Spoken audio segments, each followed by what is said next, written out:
Bourem, un commerçant tué ce week-end. Bankas, des femmes réclament la libération des otages du 10 novembre dernier. Coupure d'électricité, ça commence tôt cette année, regrettent les habitants de Bamako. Bonsoir et bienvenue sur votre page Gao Info. Bourem, un commerçant tué ce week-end. Un commerçant a été tué par des hommes armés non identifiés dans la nuit du samedi à dimanche dans la commune rurale de Temira, cercle de Bourem. Des témoins indiquent que la victime aurait reçu plusieurs balles. Il faut rappeler que l'animateur de radio, enlevé il y a quelques jours dans la localité, reste introuvable. Menaka. 5 forains morts au cours d'une attaque. 5 forains ont été tués et plusieurs blessés suite à l'attaque de leur véhicule par des hommes armés le dimanche 27 février 2022. L'attaque s'est déroulée vers Anderanboukan dans la région de Menaka. Selon des témoins, les véhicules des forains se rendaient à la foire d'Anouzagaran à 75 km de Menaka quand ils ont été pris partis par les assaillants.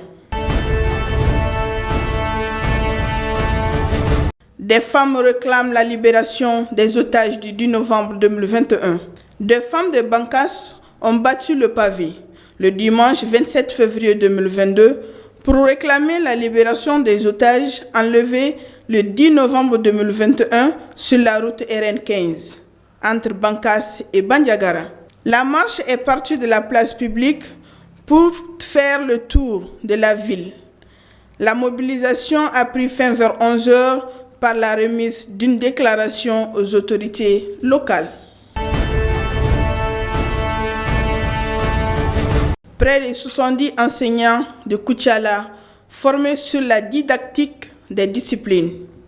70 enseignants de la 3e année fondamentale ont bouclé samedi 26 février 2022 une formation de 2 jours sur la didactique des disciplines, notamment la dictée préparée à Koutiala. Cette session a permis de renforcer la capacité des participants. L'activité a été organisée par l'intercollectivité Minyangala Kafo.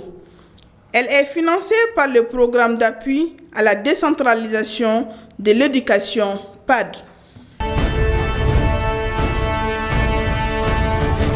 Protection de l'environnement. L'assainissement au cœur des activités de jeunes de Kita. Une journée de salubrité a été organisée dimanche 27 février 2022 au poste du service des eaux et forêts de Sebekuru, cercle de Kita. L'objectif, contribuer à l'assainissement et la protection de l'environnement. L'activité a été initiée par la jeunesse de Sebekuru qui entend jouer sa participation dans le développement de la commune.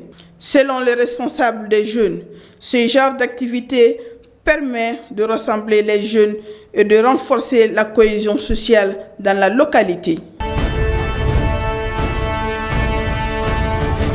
Coupure d'électricité, ça commence tôt cette année, regrettent les habitants de Bamako. Depuis 2 semaines, la ville de Bamako connaît des coupures d'électricité qui durent des heures.